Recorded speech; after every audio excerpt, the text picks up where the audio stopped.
એક નાનકડું ગામ હતું જે નદી વચ્ચે વસેલું હતું. ગામના લોકો ભોળા અને શ્રદ્ધાળુ હતા. એ ગામમાં એક ગરીબ પરિવાર રહેતો હતો જેમનું એક નાનું બાળક હતું, ભોળું અને હંમેશા હસતું રમતું રહેતું.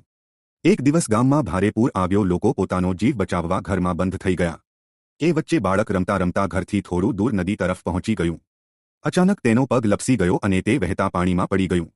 બાળકની માં એ દૂરથી જોયું અને જોરથી રડવા લાગી.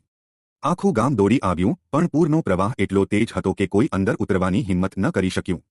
માં હાથ જોડીને રડતા રડતા બોલી ઉઠી, મારા વડવા એ કોઈ માતાને સાચા દિલથી નિવેજ આપ્યા હોય તો મારા દીકરાને મોતના મોંમાંથી બહાર કાઢો. એ જ ક્ષણે અચાનક પવનની દિશા બદલાઈ. પૂરના વહેણ વચ્ચે એક દિવ્ય તેજ દેખાયું.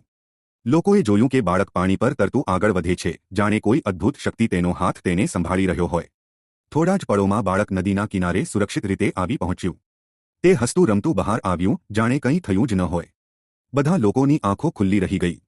ત્યાં હાજર એક વૃદ્ધ ભક્ત બોલ્યો, આ કોઈ સામાન્ય ઘટના નથી. આ તો મેલડી માની કૃપા છે. બાળકની માં એ તેને છાતીએ ભેટીને રડતા રડતા મેલડી માને વંદન કર્યા.